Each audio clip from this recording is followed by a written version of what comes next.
Shalom semua.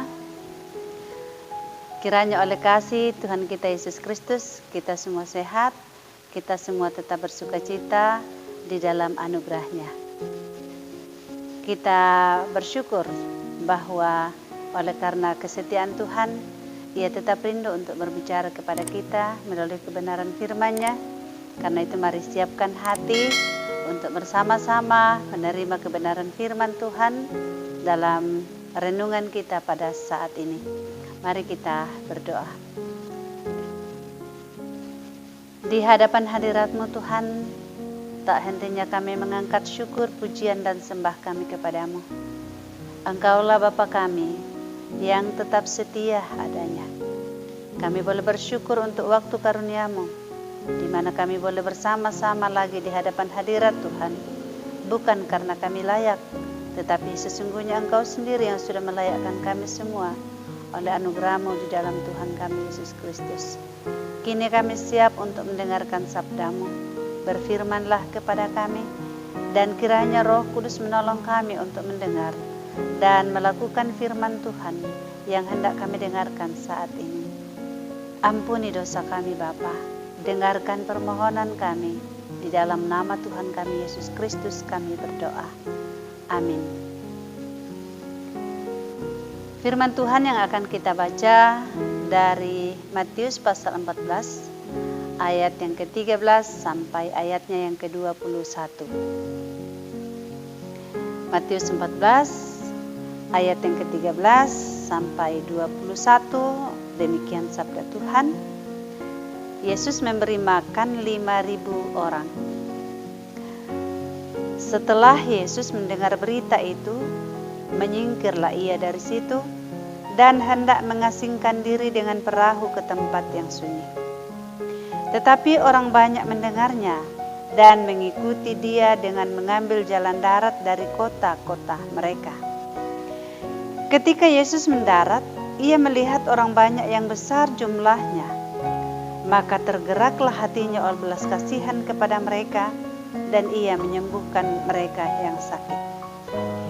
Menjelang malam, murid-muridnya datang kepadanya dan berkata, "Tempat ini sunyi dan hari sudah mulai malam.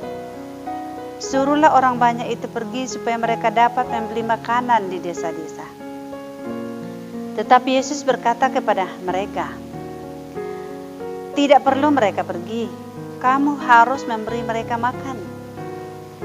Jawab mereka, "Yang ada pada kami di sini hanya 5 roti dan 2 ikan."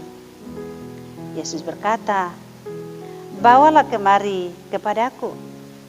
Lalu disuruhnya orang banyak itu duduk di rumput. Dan setelah diambilnya 5 roti dan 2 ikan itu, Yesus menengadah ke langit dan mengucap berkat, lalu memecah-mecahkan roti itu dan memberikannya kepada murid-muridnya. Lalu murid-muridnya membagi-bagikannya kepada orang banyak. Dan mereka semuanya makan sampai kenyang. Kemudian orang mengumpulkan potongan-potongan roti yang sisa, 12 bakul penuh. Yang ikut makan kira-kira 5.000 laki-laki, tidak termasuk perempuan dan anak-anak. Amin. Demikianlah sabda Tuhan. Ada ungkapan yang mengatakan, maju terus, pantang mundur. Ungkapan ini bermakna, apapun risikonya atau apapun keadaannya tidak peduli. Yang penting tujuan harus tercapai. Saudara-saudara yang dikasihi dalam Tuhan, gambaran ini terlihat jelas dalam bacaan kita hari ini. Kita melihat begitu banyak orang yang berbondong-bondong untuk mengikut Yesus. Sehingga ketika Yesus hendak mengasingkan diri bersama dengan para murid untuk beristirahat, maka hal itu pun diketahui oleh mereka. Kalau Markus mencatat bahwa karena begitu banyaknya orang yang datang dan pergi, sehingga untuk makan pun mereka tidak sempat. Jadi wajar saja ketika Yesus juga membutuhkan waktu untuk beristirahat dengan para murid. Tetapi orang-orang itu tidak memberi kesempatan. Mereka berupaya untuk terus mengejar dan bersama-sama dengan Yesus. Oleh karena itu, mereka menempuh jalan darat ketika Yesus sudah naik perahu.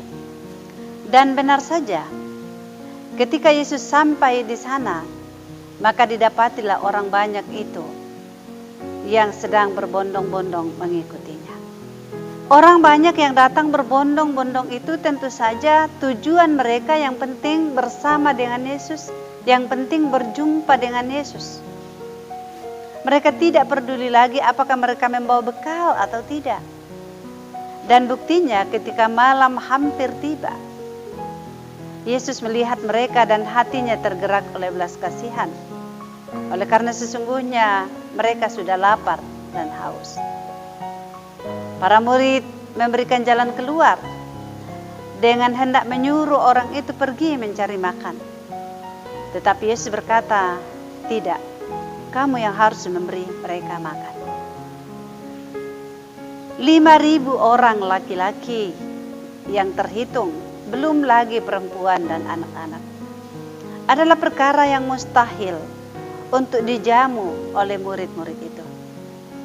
Dan mereka berkata, "Pada kami hanya 5 roti dan 2 ikan. Dan Tuhan Yesus berkata, "Bawalah kemari."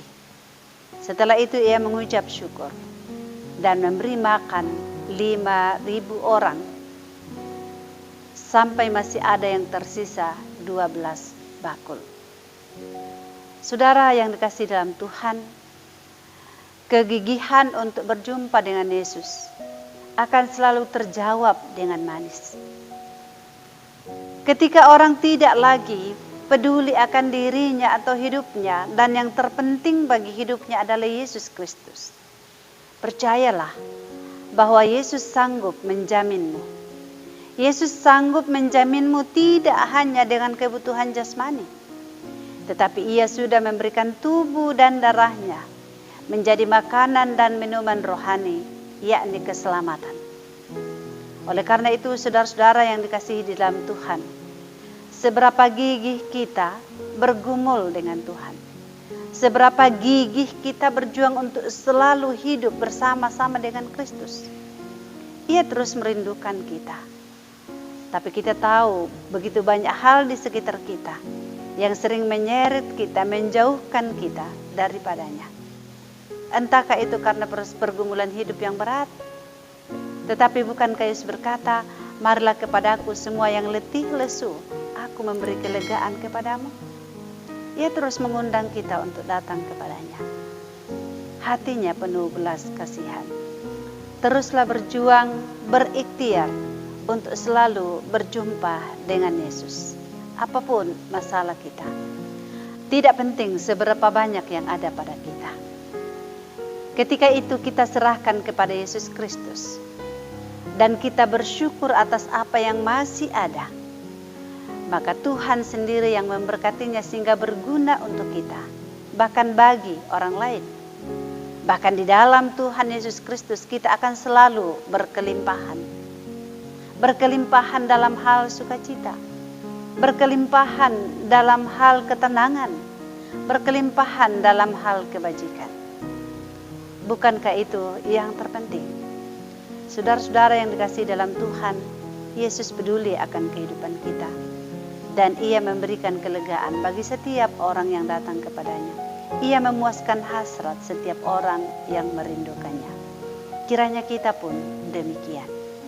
Amin. Mari kita berdoa. Terpujilah Engkau ya Tuhan kami, Yesus Kristus Juru Selamat kami. Sabdamu sungguh menguatkan kami. Biarlah kami terus gigih dalam berjuang di tengah-tengah hidup kami. Terlebih lagi, selalu gigih untuk selalu hidup di hadapan hadirat-Mu sebagai anak-anak-Mu. Berjumpa dengan Tuhan kami Yesus Kristus dari hari ke hari. Karena dengan demikian kami akan dipuaskan. Terima kasih Bapa di surga. Biarlah kami selalu hidup menurut firman-Mu dan memiliki tekad ikhtiar yang sama seperti dimiliki oleh orang banyak itu, dan kami pasti tidak akan dikecewakan oleh karena iman kami kepadamu. Terpujilah Tuhan. Kami berdoa bagi saudara-saudara kami yang bersama-sama dengan kami dalam program Roti Hidup ini, dimanapun mereka berada saat ini. Engkau jamah mereka, Engkau berkati mereka satu persatu. Dalam seluruh perjuangan hidup mereka, nyatakan kehadiran-Mu, pertolongan-Mu kepada mereka Tuhan. Dalam berbagai persoalan-persoalan kehidupan, baik itu kebutuhan makanan, minuman, baik itu kebutuhan akan kesembuhan, kesehatan yang baik, dan juga kebutuhan akan pekerjaan dan lain-lain sebagainya. Kasihanilah mereka ya Tuhan, dan mereka semua dapat memperoleh kasih karunia-Mu, dan mereka dapat menikmati hidup yang berkelimpahan di dalam Yesus Kristus. Terima kasih Bapa di surga. Kami mendoakan Ibu Yanti sekeluarga yang saat ini tengah dalam perjalanan untuk menghadiri pemakaman adik kekasih mereka di kampung. Tuntun sertai mereka di jalan, tibakan dengan selamat ya Tuhan. Bahkan Engkau terus menguatkan dan menghiburkan di tengah kedukaan mereka. Semua jemaat-Mu pada hari ini Engkau pelihara di dalam naungan sayap-Mu. Engkau tuntun mereka dengan penuh kasih sayang, dan kami pun selalu hidup di dalam hormat dan takut kepadamu. Berkati mereka di pekerjaan mereka masing-masing, dan jerih lelah mereka tidak sia-sia. Tuhan, terima kasih. Banyak orang yang sementara dalam keterpurukan oleh karena musibah bencana, kiranya Tuhan pun melawat mereka. Berkati bangsa dan negara kami Tuhan, dalam upaya untuk menangani pandemi virus corona. Tuhan, berikanlah hikmat pengetahuan bagi pemerintah kami, bagi para medis, dan setiap orang, para ahli yang terlibat di dalam menemukan vaksin. Kiranya Tuhan berikan hikmat dan pengetahuan, dan pada saatnya nanti Tuhan, pandemi COVID-19 ini dapat kami lewati dengan baik, dan kami berkemenangan di dalam Tuhan. Terpujilah Engkau ya Tuhan Allah kami. Dengarkanlah doa kami di dalam Kristus Yesus Tuhan kami. Amin.